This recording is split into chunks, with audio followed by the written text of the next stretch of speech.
Well, afternoon, everyone. My name is Kelly Ashley, and I'm really pleased to be here with you today to talk to you a little bit about word power. So all the ideas and strategies I'm going to be talking with you about with you today are outlined in my new book, Word Power, Amplifying Vocabulary Instruction.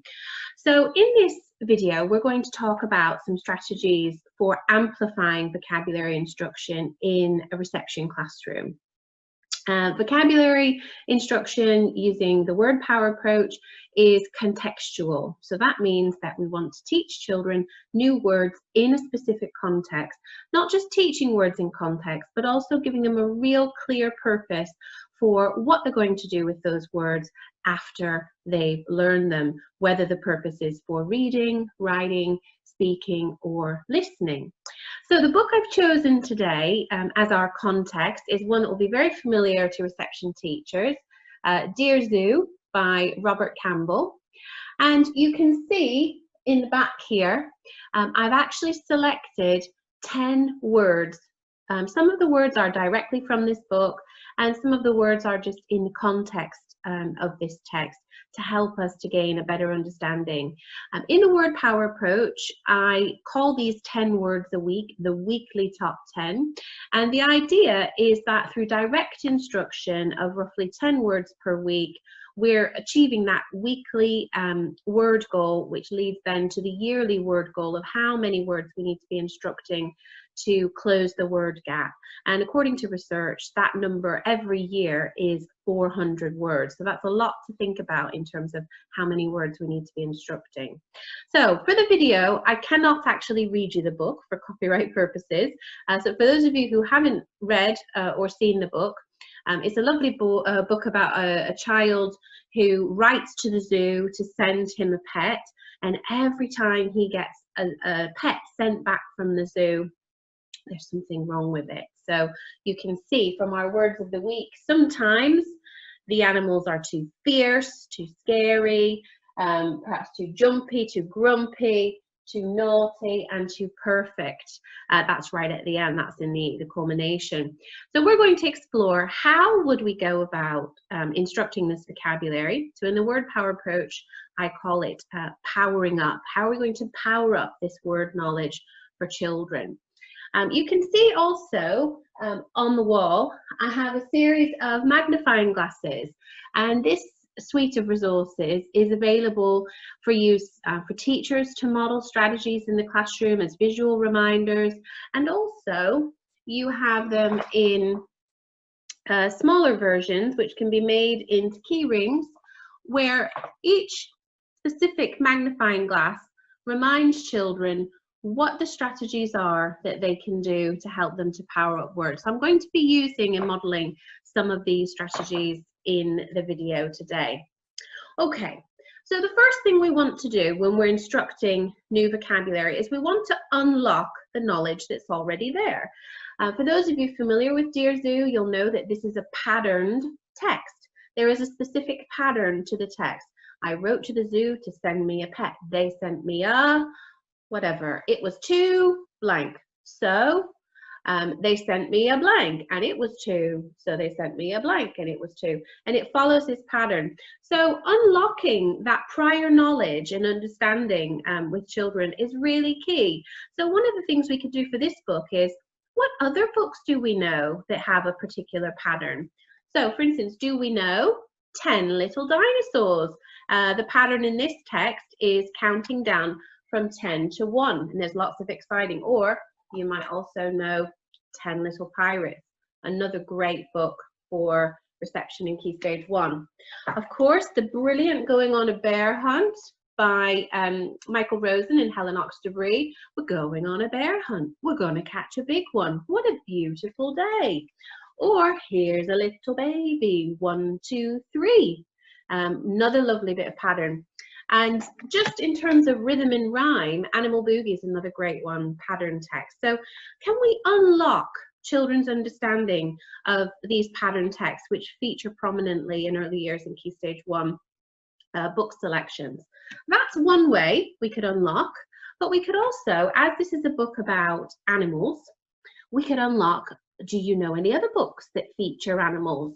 So some great ones, especially popular in our house with our young children, Moo Cow Kung Fu Cow, which is very silly book, along with, of course, Octopus Soctopus by brilliant Nick Sharratt.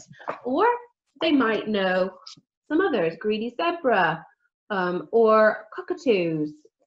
Perhaps they're really into Harry and the Bucket Full of Dinosaurs, so it doesn't have to be the specific animals that are mentioned in Dear Zoo, but based on what we're going to ask them to do as a result of this powering up of vocabulary, we want them to really be unlocking, what do I know about animals? What do I know about what I think about animals? Are they grumpy or scary or frightening or funny, or whatever? Okay, so a couple of other books here. I Want a Mini Tiger, and of course the classic Farmer Duck, and a few more here. Never Tickle a Tiger, which is hilarious, about a little girl who goes to the zoo, never listens to what she's told and what happens when she does tickle a tiger, because of course she does. Of course, the lovely Rumble in the Jungle, which fits both the patterned and the animal links, and the beautiful Eric Carle Animals. So there's lots of links and opportunities for wider reading along with this. So let's focus on how would we power up these specific words? What strategies could we use? Well, the first one we're going to use is the powering up the sounds in words. So I call this power practice. So what we could do very simply is just say the words and repeat the words. Now, I'm going straight into vocabulary instruction as I can't actually read you the book. Imagine that we have predicted, we've read, we've talked about the book, we've discussed the book. So that has already happened. So let's go back and revisit some of these words that we encountered in this text. Let's think about things like the word pattern. Repeat after me. Pattern.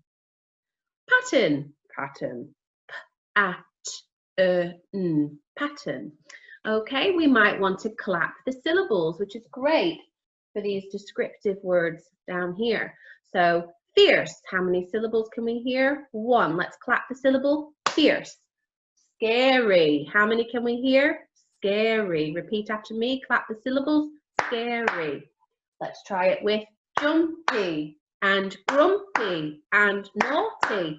Did you notice that scary, jumpy, grumpy, and naughty all had 2 syllables? Now, children might not be familiar with the words zoo and pet, so these words are what we call anchor words in a text. Anchor words are really important for pre-teaching of vocabulary. So if the child isn't familiar with the word zoo or what a pet is, of course, unlocking and helping to level the playing field there, making sure they understand what those words mean. Now, within the book, when the child actually receives some of these, you can see, and I'll show you this page, that they come across this word, fragile. And that could be quite a nice word to explore, again, as pre-teaching. You know, what do we know that's fragile? You might hold up different objects in the classroom. Do you think this is fragile? What, is it going to break? Is it going to smash? Do you think this object is a bit more robust? So you can see through our talking and discussion, we're actually exploring a lot more words than are just in our weekly top 10.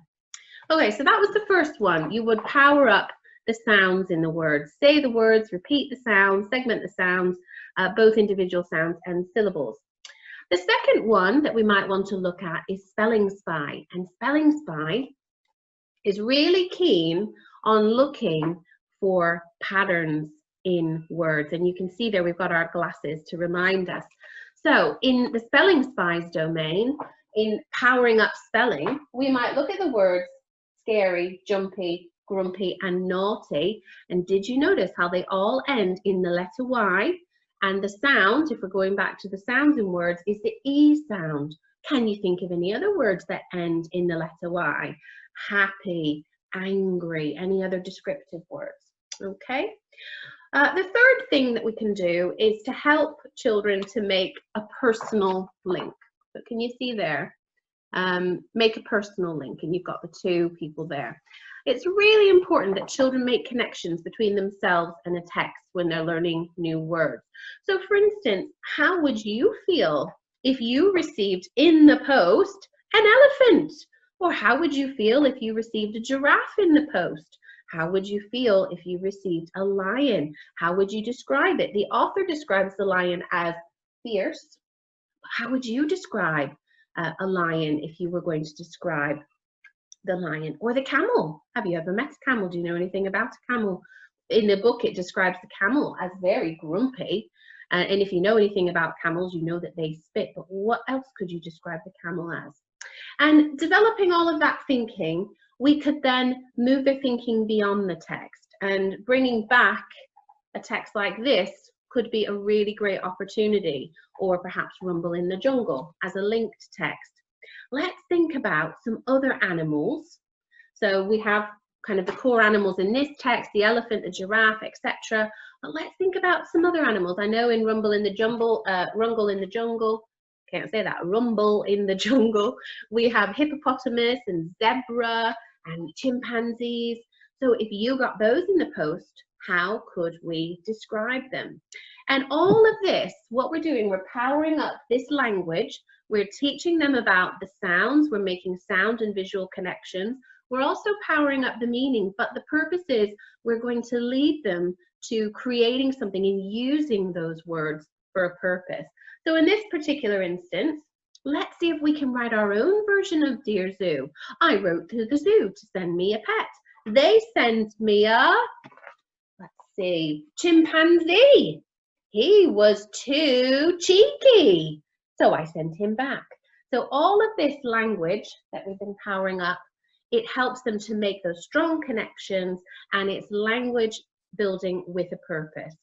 So I hope you enjoyed this first video about amplifying vocabulary instruction in reception, and look out for further videos using additional texts and how to power up instruction with older children as well. Thank you.